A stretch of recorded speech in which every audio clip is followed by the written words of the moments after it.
We're going to start with a bit of a national story tonight, and it's about an issue that you are very passionate about: daylight saving time. Yes, we've seen your emails and we've heard all of your voicemail messages. A lot of you hate making the change. Turns out you're not alone. In a surprise vote yesterday, the U.S. Senate unanimously passed a bill that would make daylight saving time permanent for most of the country. Every single senator on both sides of the aisle voted for it. And people say they can't get things done. It's not final yet. It still has to go to the House, and there's no word yet from Nancy Pelosi on whether they'll pass it. But unanimous bipartisan support in the Senate, that's pretty darn encouraging.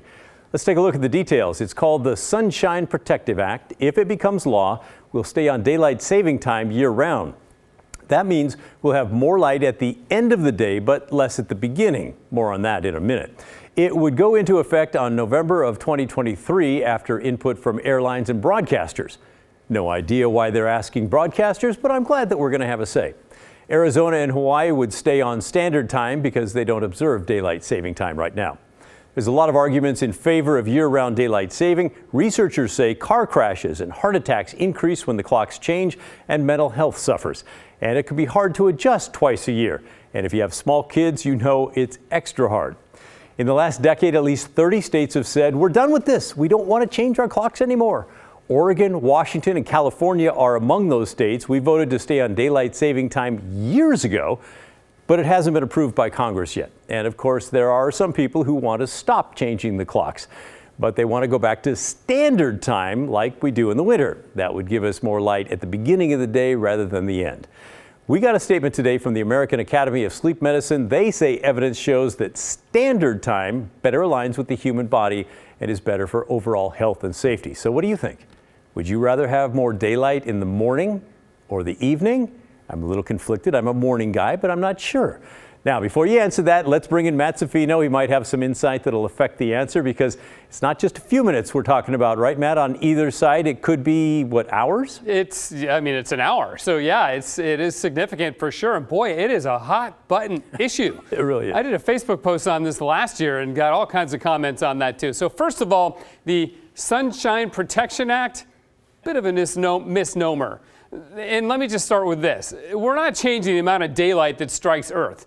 The Earth is still going to orbit the sun, just like it has for eons. We're still going to have the same amount of daylight that we've always had and always will. But I want to focus on these numbers over here on this side, because the amount of daylight, it won't change. We're just shifting the clock as to when we say it starts and when it finishes, basically. So we're still going to end up with the same amount of daylight in the middle of winter as we always have.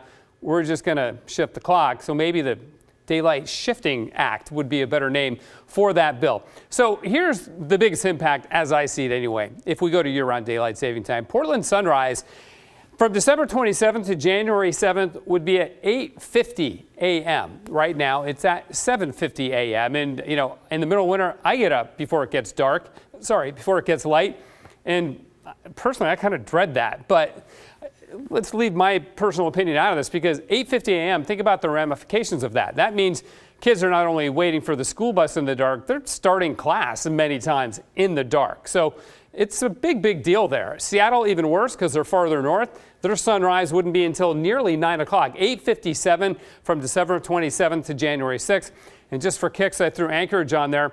Their sunrise on Christmas Day would be at 11:15 if they stayed on year-round daylight saving time. Now, of course, it's lighter later in the afternoon. Instead of having 4:30 sunsets in December, Pat, we would have 5:30 sunsets, and that's all good. But again, that to me is a pretty big impact on how people live. Whether that's more of an impact than the couple days around when we change the clocks, that's up for everybody to decide for themselves. Back to you. All right. Fascinating as always, Matt. Thank you very much.